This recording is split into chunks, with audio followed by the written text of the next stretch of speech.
السلام علیکم، میں ہوں ڈاکٹر وسیم زاہد اور میرے ساتھ ہیں سلمان ہاشمی۔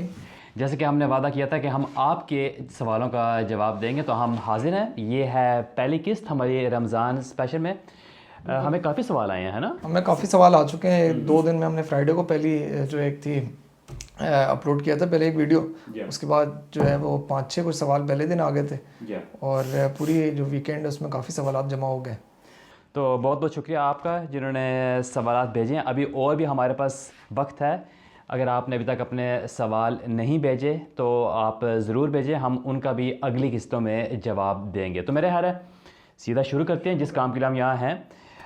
سب سے پہلا آپ پہ ایک سوال لے لیں جو آپ کو انہوں نے بھیجا تھا۔ جی، میرے پاس جو ہے وہ پہلا سوال یہ آیا تھا کہ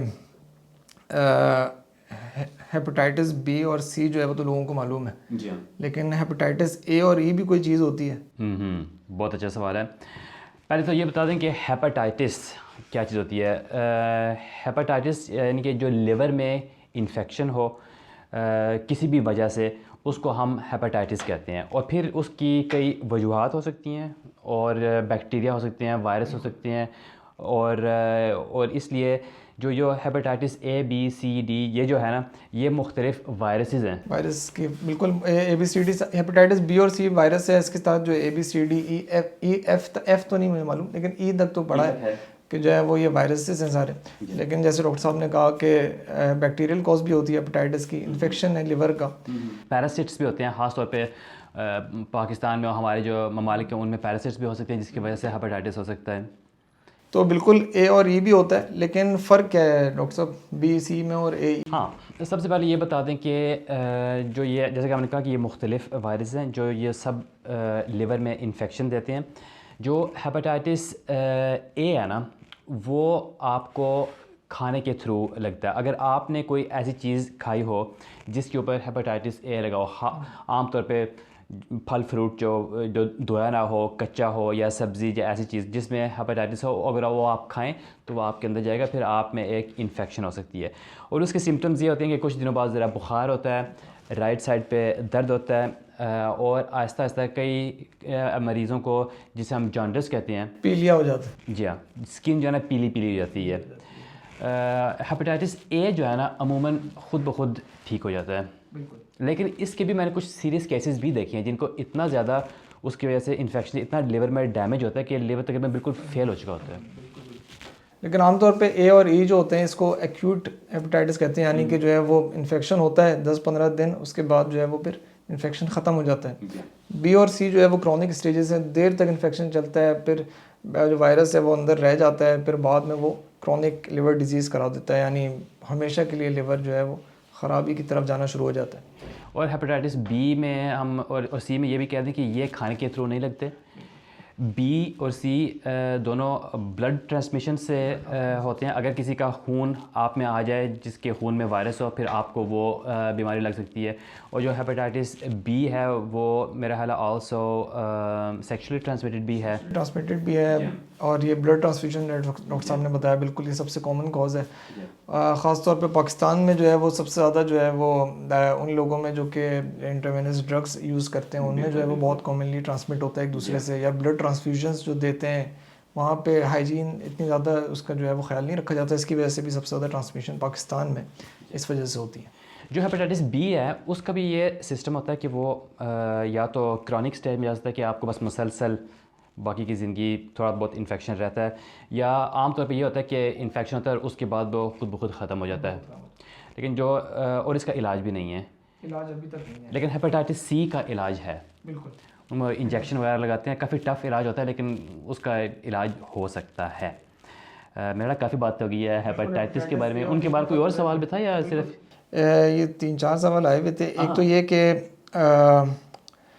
عام سوال تھا کہ کورونا وائرس، یہ تو ہم سب جانتے ہیں کہ کورونا ایک وائرس ہے، لیکن عام یوزلی جو فلو ہوتا ہے یا اس طرح کی جو بیماریاں عام طور پہ انسان کو ہوتی رہتی ہیں، تو لوگ سمجھتے ہیں کہ بیکٹیریل ہے اور اینٹی بائیوٹک کی طرف جو ہے وہ اس کو کرتے ہیں، لیکن بیکٹیریا اور وائرس میں کیا فرق ہے یہ تھوڑا سا بیکٹیریا اور وائرس جو ہے وہ بالکل ایک ڈفرینٹ چیز ہے. بیکٹیریا ایک الگ جو ہے وہ ایک الگ آرگینزم ہے, وائرس ایک الگ آرگینزم ہے.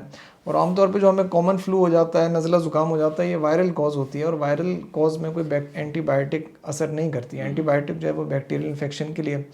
تو بہت سارے ہمارے جو بڑے عمر کے لوگ ہیں ان کو یہ بات معلوم نہیں ہوتی کہ وائرس اور بیکٹیریل انفیکشن میں کیا فرق ہے, وائرس اور بیکٹیریا میں کیا فرق ہے. تو وائرل انفیکشن زیادہ کامن ہوتے ہیں اور ان کا علاج جو ہے وہ اینٹی بیکٹیریل سے نہیں ہوتا, اینٹی بائیوٹک سے نہیں ہوتا, بلکہ سمٹومیٹک علاماتی علاج ہوتا ہے. یا اگر آپ کو یعنی کہ بخار ہے تو آپ پیراسٹ لے لیں, یا کھانسی زیادہ ہے تو اس کے لیے کوئی کاف سرپ وغیرہ, لیکن اس وائرس کو ختم کرنے کے لیے کوئی علاج نہیں ہوتا جس طرح بیکٹیریا کے خلاف ہوتا ہے اینٹی بائیوٹک. اور اینٹی بائیوٹک اس کی یہ بھی کہتے ہیں جو بیکٹیریل انفیکشنز ہوتی ہیں نا عموماً زیادہ سیریس ہوتی ہیں, جیسے کہ سخت قسم کا نمونیا ہو گیا, یا یورینری ٹریکٹ انفیکشن میں ذرا زیادہ سخت انفیکشن ہو جائے, دماغ میں بہت سیریس انفیکشن ہو سکتی ہے. جتنے بھی جو بیکٹیریل انفیکشنز ہیں نا یہ زیادہ سیریس ہو سکتی ہیں, اور ان کا علاج اسی لیے اینٹی بائیوٹک سے بھی کیا جاتا ہے. لیکن ایک چھوٹی سی بات بتا دوں, کبھی کبھار ایسے بھی ہوتا ہے کہ شروع میں آپ کو ایک وائرل انفیکشن تھا, جیسے کہ آپ کہہ لیں نارمل فلو, لیکن کبھی کبھی ایسا ہوتا ہے کہ اس کے اوپر یعنی کہ ان ایڈیشن ٹو دیٹ ساتھ میں ایک بیکٹیریل انفیکشن بھی ہو جاتا ہے. جیسے کہ جو فلو والے مریض ہوتے ہیں نا ان کو نمونیا بھی ہو جاتا ہے. اس صورت میں مریض کو اینٹی بائیوٹک دی جاتی ہے, لیکن وہ پھر وہ بیکٹیریا کے لیے ہوتی ہے, وائرس کے لیے نہیں ہوتی. جی اس کے لیے وہ ٹیسٹ وغیرہ کر کے اور وہ پتہ چلایا جا سکتا ہے. تو یہ باتیں بھی میرے ذہن میں ایک بات آئی تھی, میرے نکل گئی ایک دم سے. ہاں بالکل, اگر امپورٹنٹ ہوگی تو پھر آ جائے گی. پھر ہو جائے گی. یہ ایک سوال آیا تھا, یہ انہوں نے لکھا تو نوش میں تھا تھوڑا سا اس کو سب سے اوپر والا. جی یہاں پہ لکھا ہوا ہے کہ رمضان کے مہینے میں یعنی کہ جسم ڈفرینٹ سچویشن میں آ جاتا ہے, آپ جو کھانوں کی روٹین ہے وہ چینج ہو جاتی ہیں, پانی آپ ذرا کم پی رہے ہوتے ہیں, اور بھی اس طرح کے یعنی کہ ڈفرینٹ چیزیں ہوتی ہیں.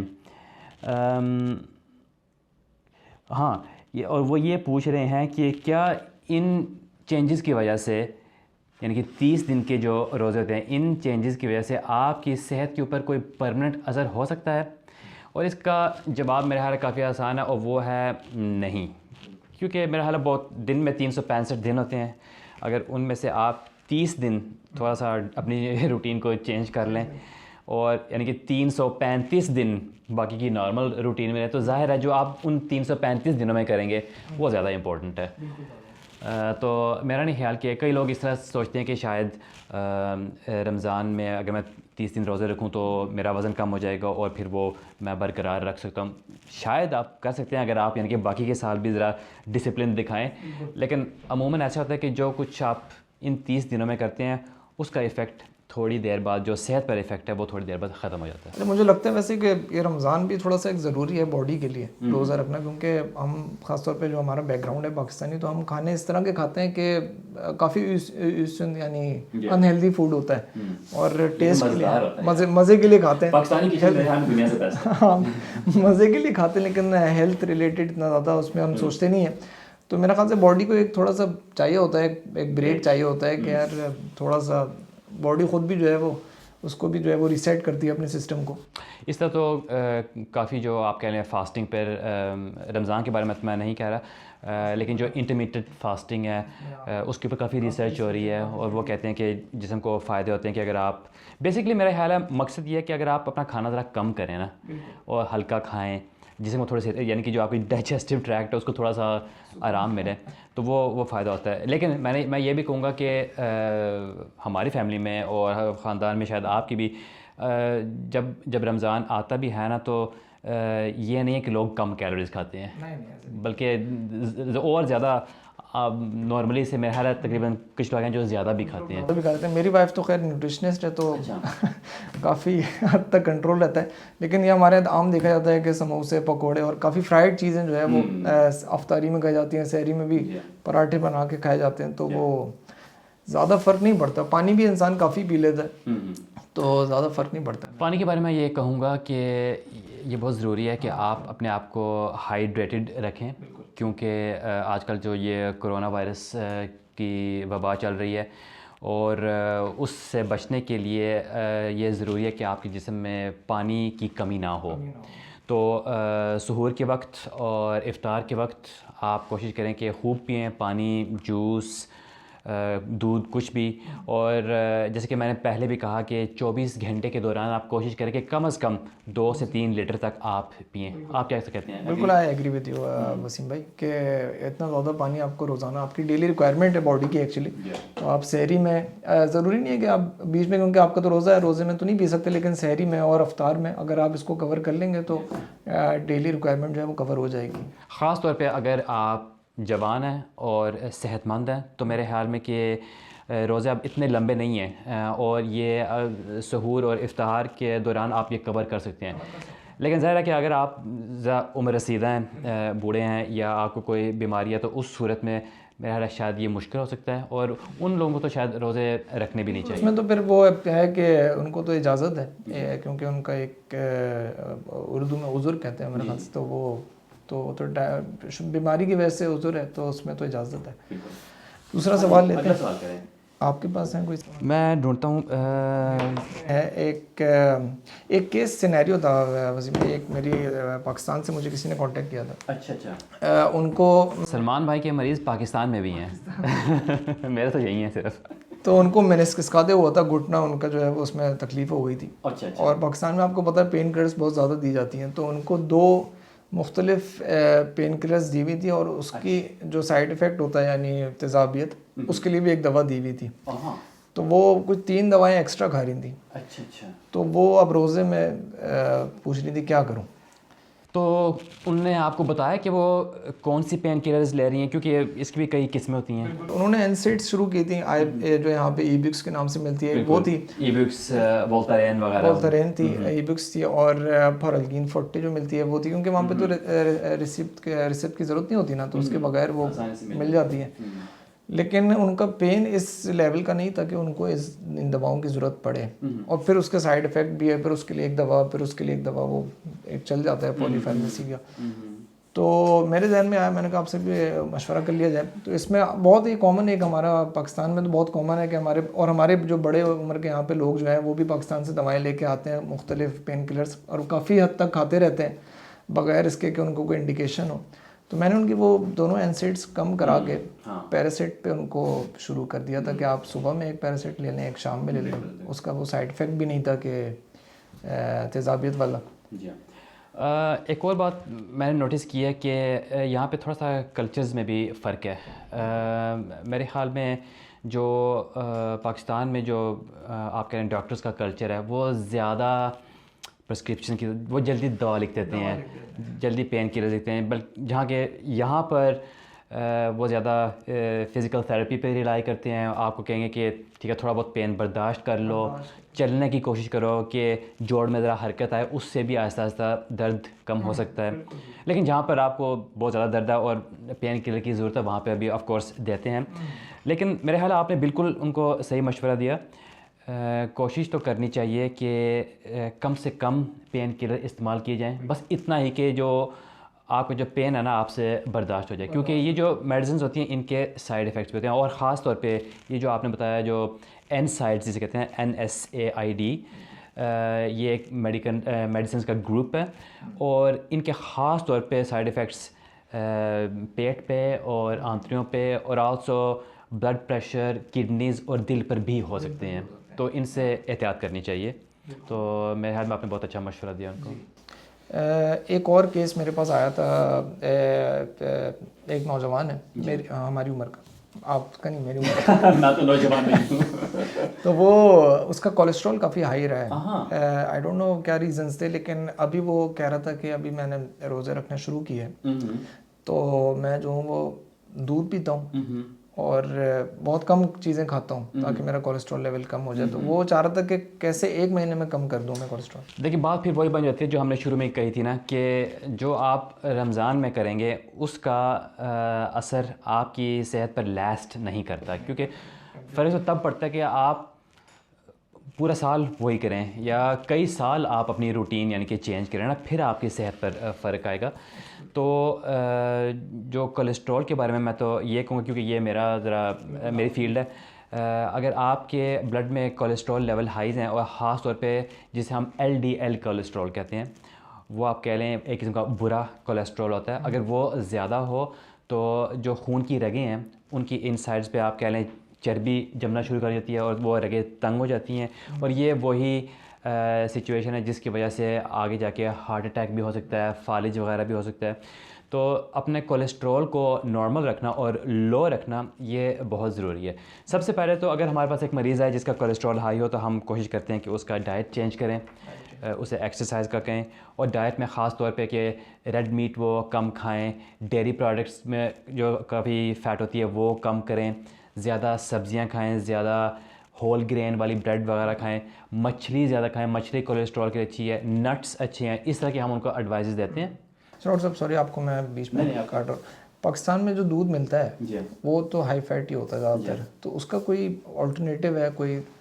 میرا اب تو پاکستان میں بھی اسکیم ملتا ہے, میں نے دیکھا ہے, خاص طور پہ جو بڑے شہروں میں تو مل جاتا ہے. تو وہ تو ہے. اور اس کے علاوہ میں کہوں گا کہ ٹھیک ہے اگر آپ دودھ تو بندہ اتنا زیادہ نہیں پیتا, اور کئی چیزیں آپ اپنا مکھن کم کر سکتے ہیں, گھی کم کر سکتے ہیں, آئل کم, اس کی جگہ آپ آلیو آئل استعمال کریں یا ریپ سیڈ آئل استعمال کریں, اور اس طرح کی آپ اپنی یعنی کہ ڈائٹ میں چینجز لا سکتے ہیں. لیکن میں یہ کہوں گا کہ اکثر یہ میرا تجربہ ہے کہ ہم جو مریضوں کو یہ والا ایڈوائس دیتے ہیں تو وہ صحیح طرح اس کو فالو نہیں کر سکتے, اور ان کا کولیسٹرول کم از کم اتنا لو نہیں ہوتا جتنا ہم چاہتے ہیں.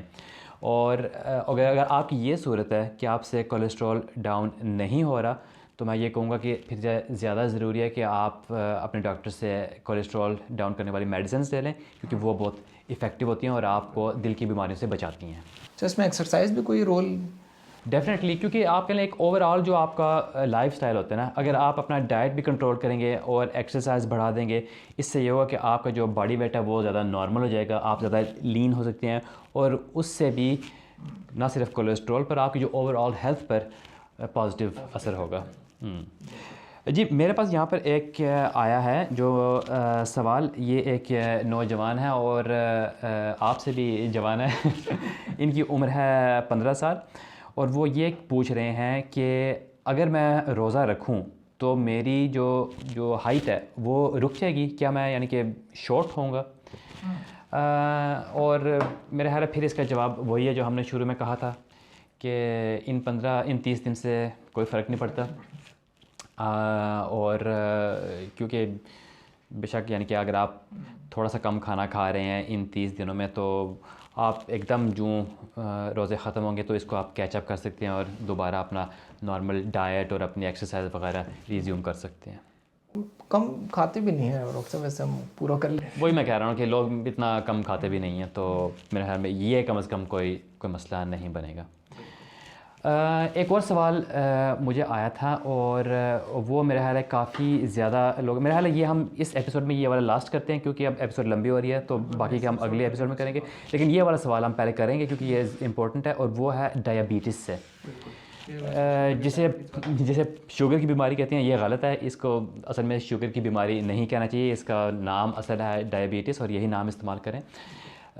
ہماری کمیونٹی میں انفارچونیٹلی ڈائبٹیز بہت زیادہ ہے, اور خاص طور پہ خواتین میں زیادہ ہے.